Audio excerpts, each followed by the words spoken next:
Olá a todas, todos, todes. É um prazer enorme estar aqui novamente no 11º programa da nossa série Economia Fora do Eixo. Um prazer enorme estar aqui conversando com vocês sobre assuntos super importantes, relevantes da conjuntura brasileira a partir de uma perspectiva fora do eixo.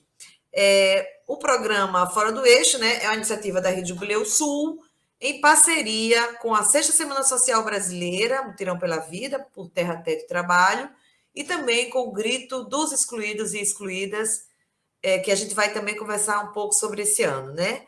Essa temporada nossa agora, a gente está botando assim a lupa nos 200 anos, né? Nos 200 anos da independência, e nós já tratamos aqui vários aspectos, e hoje a gente vai tratar sob o ponto de vista da sociedade civil organizada, dos movimentos sociais, como é que a gente está lendo essa conjuntura, nesse contexto aí desafiador que passa o Brasil nos seus 200 anos. É muita ironia nós estarmos comemorando os 200 anos numa situação tão desafiadora, né, no mínimo, violenta, mas também que nós estamos construindo a esperança que um outro Brasil é possível.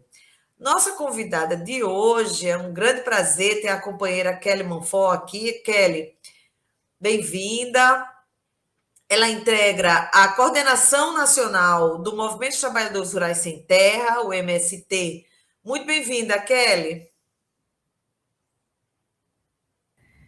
Olá, Sandra, um grande prazer estar aqui, né? Um grande abraço para você e toda a sua audiência. Obrigada, vamos nessa.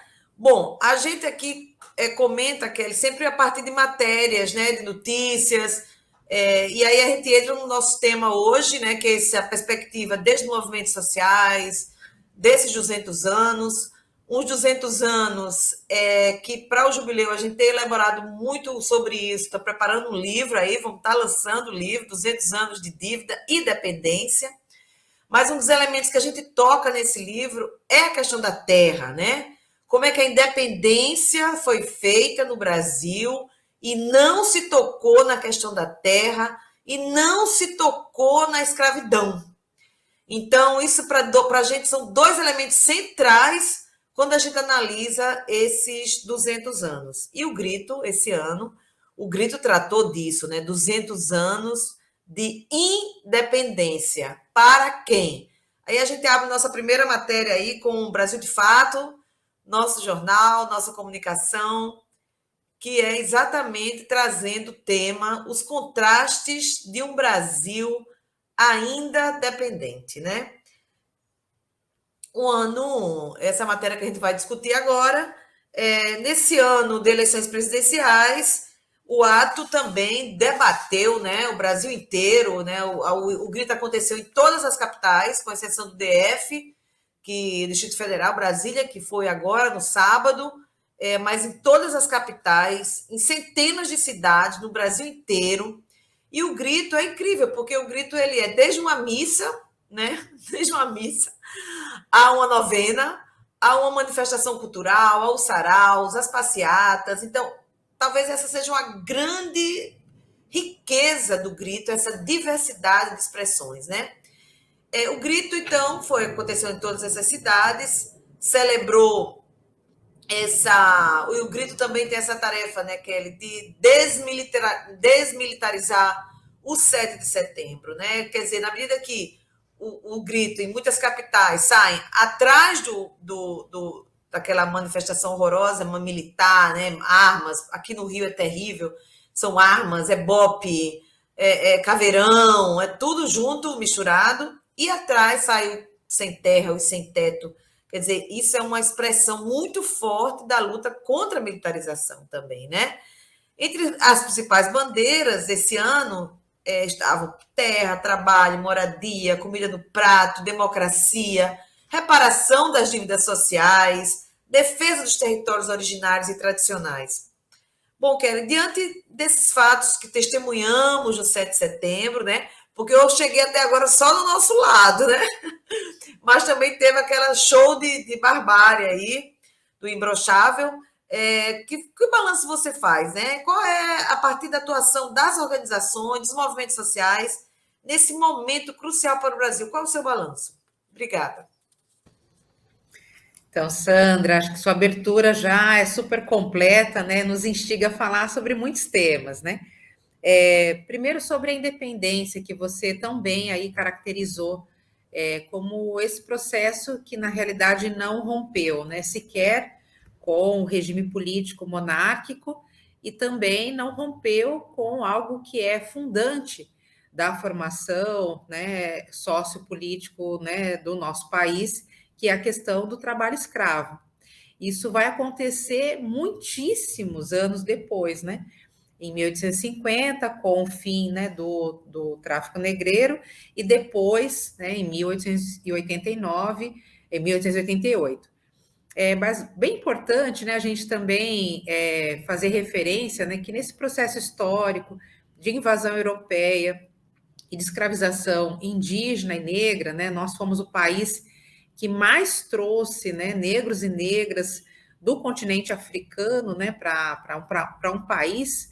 Então, nós tínhamos ali, naquele período da independência, em 1822, uma economia completamente baseada, né, no trabalho escravo, mas também num processo, né, de domínio da terra que se estabelecia através, né, de um esquema que era um esquema, né, de terras do rei e dos amigos do rei, né? Então esse processo da formação do latifúndio ele está ali nos primeiros anos, né, ali da invasão europeia, todo o processo das sesmarias, né, depois a completude nas capitanias hereditárias, e a gente vai ter só em 1850 o estabelecimento da primeira lei de terras no Brasil, que cria essa ideia de propriedade privada, né? Essa propriedade privada é o que vai separar aquilo que é terra pública, né, terra devoluta do Estado, e terra particular. Obviamente que é tudo terra roubada, né? Terra roubada dos povos originários que aqui viviam. Mas essa figura da propriedade, da lei de terras como propriedade privada, ela vai estabelecer que todos aqueles que tiverem dinheiro para comprar terra, então poderiam ser proprietários de terra. É uma lei de terras elitista que coroa, né, o latifúndio e, ao mesmo tempo, ela já impede aquilo que viria anos depois, que é justamente com o fim do trabalho escravo, né, formal, que pudesse haver qualquer processo de reparação aos negros e negras que foram arrancados das suas terras e também aos povos originários que aqui viviam, qualquer tipo de reparação do ponto de vista de restituí-los, né, com um processo de terras. Então, a primeira reforma agrária, né, que a gente tinha que ter feito no nosso país era já lá naquele processo anterior, ali pelo menos, né, em 1850. Não, não é essa a história do Brasil. É uma história do latifúndio, a história do trabalho escravo e é uma história da desigualdade social. E é por isso que, tão sabiamente, nessa 28ª edição do Grito das Excluídas, já toca no tema da independência, né? E já colocando o in aí entre parênteses, porque é também uma denúncia, um grito sobre o quanto a gente está em um processo que é um processo de enorme dependência, né? Talvez o que a gente pode, o que mais chama a atenção, que ajuda a exemplificar esse processo de dependência, é justamente a questão do acesso à alimentação. A gente tem hoje, né, um país cuja economia está cada vez mais, né, centrada e refém de um esquemão de exportação de commodities agrícolas, minerais e cada vez mais ambientais também. E a gente tem 33,1 milhões de pessoas passando fome, mais da metade do seu povo em insegurança alimentar. Então, isso revela a enorme dependência, né? Então, a gente produz commodities para fora, né? Objetivando somente o lucro de uma pequena elite, né? Então, aí mais um traço dessa questão da concentração de terra e de riquezas, e, por outro lado, deixam um mar, né, de desigualdade social. Então, o grito dos excluídos, das excluídas, é um grito profético e ele foi ramificado com essa variedade, né, essa criatividade do nosso povo, porque o grito, ele historicamente é um grande trabalho de base, um grande mutirão, né? Então, dessa vez, né, nós conseguimos aí passar esse recado pautando o tema dos 200 anos de independência E ninguém teve medo de sair nas ruas no grito dos excluídos e das excluídas, não. Companheirada firme, o grito tem quase 30 anos de existência. Fomos para as ruas, fizemos aí a nossa tarefa. Foi um importante contraponto ao 7 de setembro do ódio, da milícia, das armas, né? Não é um contraponto numérico, obviamente, mas é um contraponto do ponto de vista da resistência popular, e é isso que a gente mais precisa. Exato. Foi uma diversidade, uma alegria, uma criatividade tão bonita do nosso povo. E olha, teve coisas incríveis nesse grito. Teve um grupo em Dourados, no Mato Grosso, que saiu às ruas em pleno parada militar, com um monte de bolsonaristas e tal, e eles saíram, os indígenas, saíram com toda a força e coragem pelo meio deles, gritando palavra de ordem. Ou seja, a coragem não nos falta. A coragem, a alegria, a força da vida, né? Que eu acho que isso é a vida em primeiro lugar, né? Que é o grande lema permanente do grito, a vida em primeiro lugar. Nós estamos vivendo um momento de muito ódio no país, pessoas sendo assassinadas por pensamento político diferenciado. Isso não podemos admitir de maneira nenhuma. Ameaças de morte a candidatos, candidatos a deputados, etc. Não podemos admitir, naturalizar isso, porque isso não pode ser de maneira nenhuma natural, normal. Não podemos. Temos que sempre nos levantar com muita indignação com relação a tudo isso que está acontecendo no país. E aqui no Rio, Kelly, nós encerramos o Gritos Excluídos e Excluídas no Cais de Valongo, que é um monumento, né, da humanidade, que é o maior porto receptor de pessoas escravizadas do mundo. Passaram mais de 2 milhões lá e foi muito emocionante. Foi, de fato, algo muito profundo, muito tocante, e o movimento negro que fez o encerramento aqui, com muita força, com muita emoção, realmente foi um momento muito profundo, vamos dizer assim, para a gente marcar a nossa posição mesmo de memória, de luta nesses 200 anos. É isso, mas então vamos lá para a segunda nossa matéria, que também, essa já não é tão animadora como a primeira, né? Que é a nossa luta, sempre que nos traz tanta alegria e esperança. Essa aqui é mais dramática, né? Essa segunda matéria que a gente vai ler. Vivemos na ponta da bala. 2022 já superou as mortes no campo em comparação a 2020. Essa é uma situação realmente que nós estamos vendo hoje, o relatório da CPT todos os anos, trabalho incrível da CPT, né, que registra, que contabiliza, que publica e nos aponta essa dramática situação que está vendo o campo, né? Segundo o monitoramento da Comissão Pastoral da Terra, a pestolagem responde por quase 40% dos casos de violência letal contra pessoas e famílias camponesas em 2022. Só nos primeiros 6 meses desse ano, o número de assassinatos derivados do conflito de terra no Brasil já supera 25, né? Só no primeiro semestre, já supera o total de 2020. Ou seja, em 6 meses já superou o total de 2020.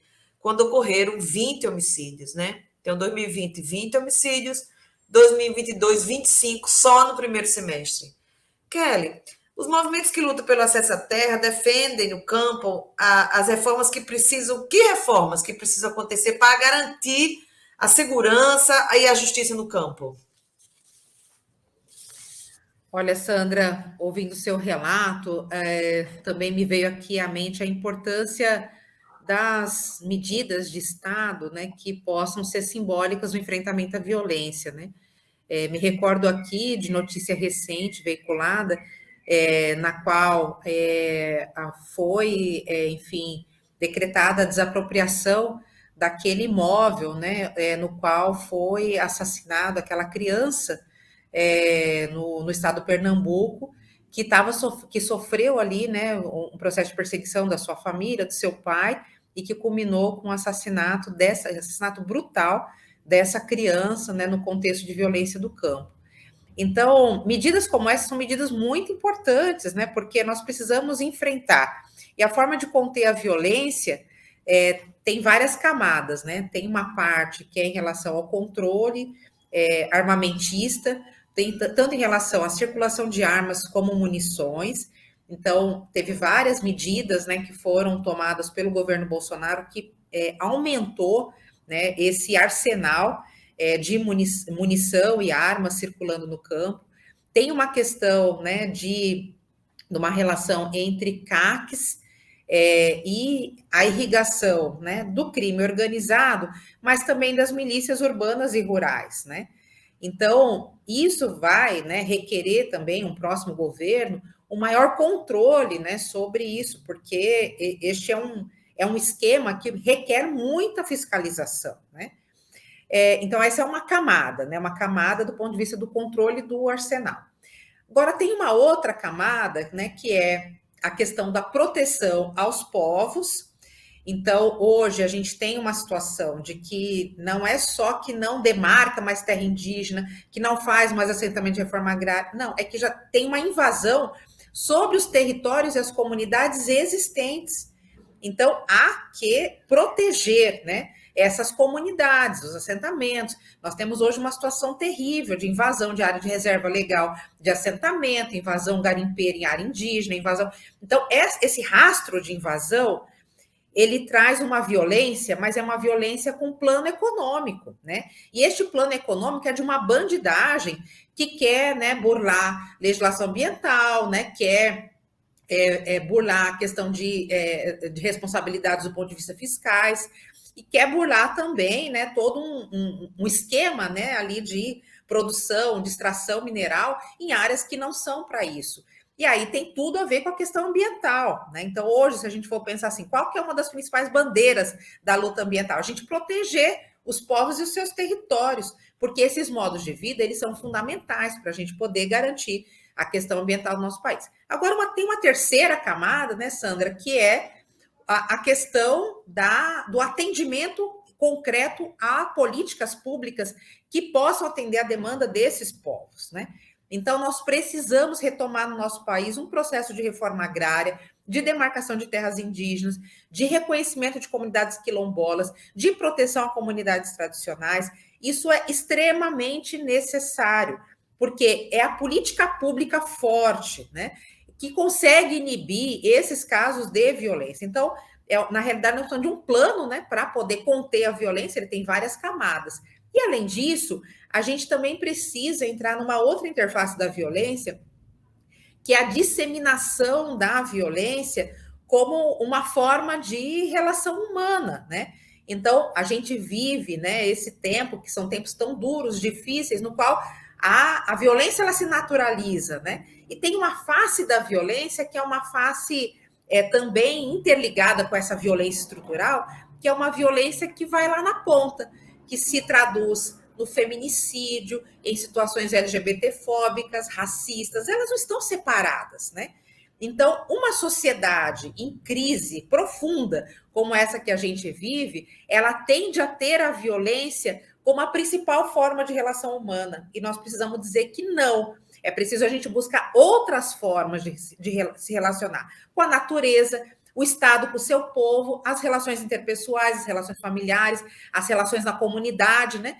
Então, ter uma cultura de paz não pode ser algo, né, assim, uma fumaça solta no ar, né? Uma cultura de paz, ela requer um plano, né? E este plano tem diversos níveis, né? E com certeza, para a gente poder atuar nisso, precisa ter dados. Por isso que eu saúdo muito esse trabalho feito pela CPT, porque o trabalho da CPT, ele nos ajuda a dar materialidade para a nossa fala, nossa reflexão. Aquilo, né, pode apontar a política pública, né, por exemplo, apontar o que os movimentos fazer, apontar o que a sociedade vai fazer efetivamente, né? Então, que bom que existe a CPT, que bom que a CPT faz esse trabalho seríssimo, e essa campanha, né, de enfrentamento à violência, com certeza nós temos que fazer com que ela chegue no maior número de pessoas do nosso país. A gente viu esses dados, por exemplo, das mulheres, né? As mulheres, aquela revista Marie Claire publicou agora uma matéria mostrando que 82% das mulheres são contra o armamento. Ou seja, porque ela sabe que uma arma em casa, né, mais de 50% dos homicídios, o feminicídio, que esse conceito é muito importante, né, porque qualifica o homicídio como uma violência de gênero, né, foram provocados por armas na unidade domiciliar, no lar, na casa. Né? Então, as mulheres aí, 82% são contra armamentos. Eu acho que isso é um dado muito importante para a gente trabalhar, para a gente aprofundar e para que a voz das mulheres, as vozes das mulheres sejam escutadas na política, né? Porque nesse ano eleitoral estamos aí, há 2 semanas, 3 semanas das eleições, nós temos um parlamento 15% só de mulheres, e olha que essas 15% que estão lá nem nos representa tanto, só algumas, puxam a corda para o latifúndio, para as armas, para o negócio, né? E a gente sabe que precisamos eleger companheiras que sejam de luta, companheiras que estejam na luta por direitos, né? Para poder, inclusive, esses 82% dessa opinião contra as armas chega ao Congresso Nacional, né?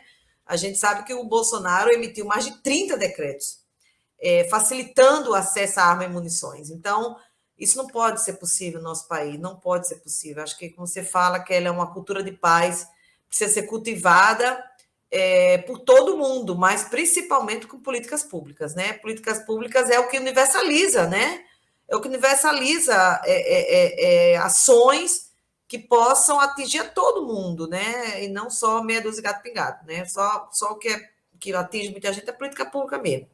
Mas vamos lá, então a gente vai chamar aqui um vídeo, nosso companheiro Ronilson Costa, que é da CPT, da Coordenação Executiva Nacional, e a Kelly falou aí da campanha de enfrentamento da violência no campo, dos povos, das águas, das florestas, né? Eu acho que isso também, esse conceito que vai se ampliando, né? De quilombolas, de indígenas, de camponeses, de povos das águas, e a gente vai dando territorialidade aos povos tradicionais do Brasil que mantém, né, a natureza, a floresta de pé, o mar produzindo peixe, os rios, etc., e são tão invisibilizados. Vamos lá ouvir um pouquinho o Ronilson agora, Kelly. A campanha contra a violência no campo, em defesa dos povos do campo, das águas e das florestas, é uma iniciativa que soma mais de 50 entidades, movimentos pastorais, igrejas, que se unem em torno da causa sobre a violência no campo. E essa campanha ela surge exatamente dentro de um contexto de acirramento da violência no campo aqui no Brasil. Então a gente constata que com o acirramento dessa violência era necessário a sociedade organizada se manifestar e denunciar aquilo que o que diz que é pop, né, que é sustentável, né, em termos do agronegócio, que é um dos principais agentes causador da violência no campo. A gente quer mostrar para a sociedade que esse agro tão falado, que é pop, que é tudo, que é tech, ele tem também um rastro de destruição, tanto do ponto de vista, muitas vezes, ambiental e também social. Com essa campanha, nós também pretendemos dialogar e sensibilizar a opinião pública, nacional e internacional, para que o grito que vem do campo, os clamores que vêm dos povos do campo, passam a ser escutados, né? Não sejam gritos silenciados e abafados que o mundo urbano ou a sociedade como um todo não consiga ouvir. Nós pretendemos também, com essa campanha, denunciar as violências, todas as formas de violência. A gente sabe que ainda é muito alto o número de pessoas assassinadas no campo, e aí a gente traz um recorte voltado para aqueles que defendem os seus territórios ou estão lutando pelos direitos dos povos ou pelos direitos da natureza. Então, isso não é nenhum crime lutar pela vida, mas que no Brasil isso tem um custo muito grande. O Brasil se torna aí entre um dos principais países com o maior índice de assassinatos de defensores de direitos humanos, de lideranças sindicais, camponesas e dos povos e comunidades tradicionais. Então, a campanha ela tem uma força de representatividade de povos, de entidades representativas ou entidades de assessoria, de apoio às lutas do campo. E ela pretende ser uma campanha nacional que envolva as comunidades, que envolva as organizações locais, regionais, e que elas possam, lá, diante da sua realidade, fazer acontecer essa campanha. Então, alguns regionais já fizeram atos de lançamento, e aí as pessoas já estão tomando conhecimento sobre essa campanha. Então, a ideia é fazer com que a sociedade como um todo discuta com seriedade, com compromisso, e escuta, de fato, as reivindicações que vêm do campo, das águas e das florestas. É isso aí, eu vi o que vem dos campos, das águas e das florestas. Eu acho que esse Brasil que tem assim as costas, né, virada para isso, né? É como se não visse, né? Que o alimento que chega à nossa mesa, um alimento que está extremamente contaminado por agrotóxicos, né? E que parece que também isso ninguém se discute, né? A Rede Globo e os grandes meios de comunicação enaltecem demais o agro é pop, o agro é tech, o agro é maravilhoso, e a gente sabe que não é. O agro vive de dinheiro público, o agro recebe rios de dinheiro público, perdoado dívida, é incentivo fiscal, é lei Candir, que não paga imposto sobre exportação, e tudo isso, ou seja, vive como sempre, né? Aí vamos bater nos 200 anos, quero novamente, né?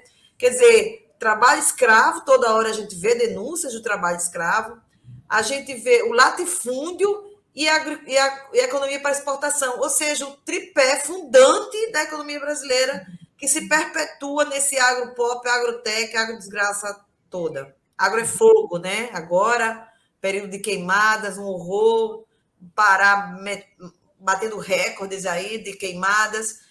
Mas estamos terminando nosso programa, e eu queria te perguntar, mas quais são os desafios, que então, nesses 200 anos, desse tripé de morte que se baseia na nossa economia, que a gente mencionou ainda há pouco, quais são os desafios aí para a sociedade civil, para os movimentos sociais, de construir outros 200 anos, outros 200? Eu acho que essa pergunta que eu queria concluir o nosso bate-papo hoje.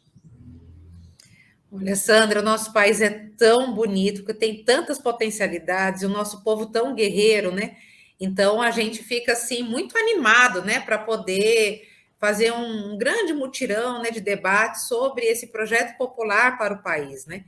Que é algo extremamente importante, né? Nós precisamos coletivamente pensar numa economia popular que tenha, né, como base a cooperação e a solidariedade.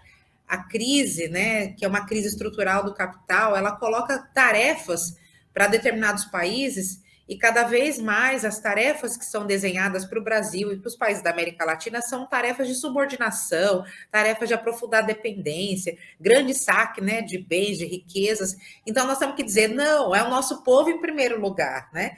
E aí, para isso, esse projeto popular, né, para o país, ele tem que ter como base, né, as necessidades humanas, né, em primeiro lugar, né, enfrentar a questão das mazelas de um racismo estrutural que tem a ver com essa formação social histórica do nosso país, enfrentar o tema do machismo, da LGBTfobia, né, todas as formas de preconceito, ter um protagonismo na luta popular das mulheres, dos jovens, né, e ter uma relação com a natureza que seja uma relação de fato equilibrada, né, com base na agroecologia, na diversidade, né?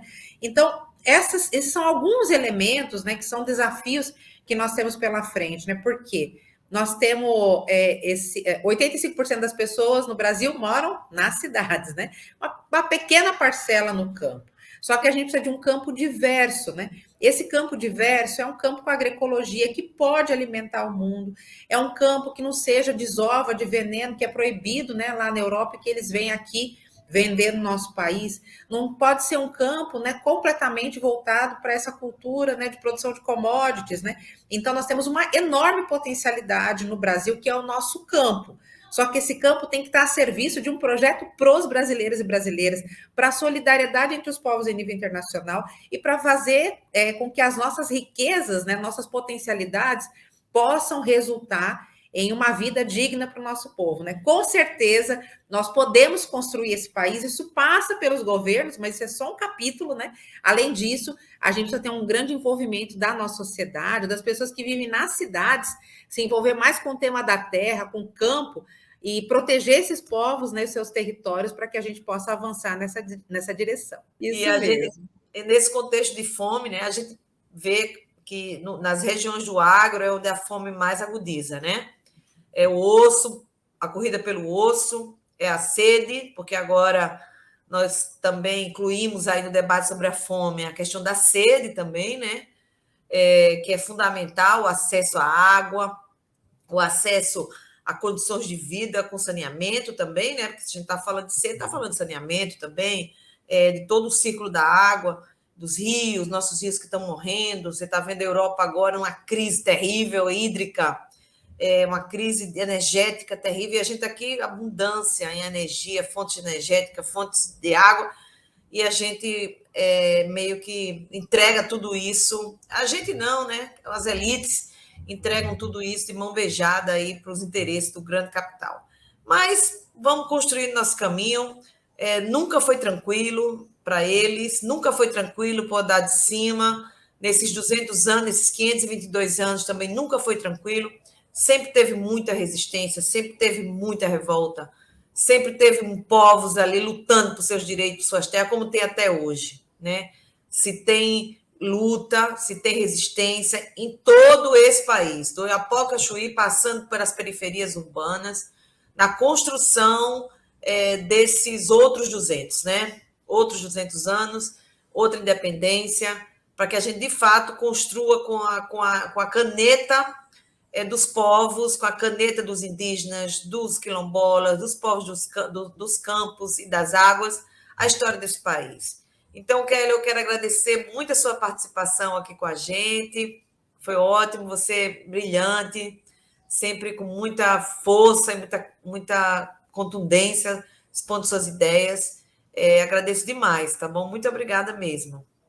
Eu que agradeço, e Pátria Livre venceremos. Um grande abraço a você, Sandra, em especial, né, toda a companheirada do Jubileu Sul, e também a sua audiência que nos acompanha aqui. Tá ótimo, muito obrigada. E a gente encerra, então, agradecendo a audiência, a quem está assistindo aqui com a gente, agradecendo as entidades membros do Jubileu Sul, que estão fazendo a retransmissão, agradecendo a parceria com a Sexta Semana, com o Grito. E siga a gente, né, nas redes sociais, se gostou do vídeo, compartilhe.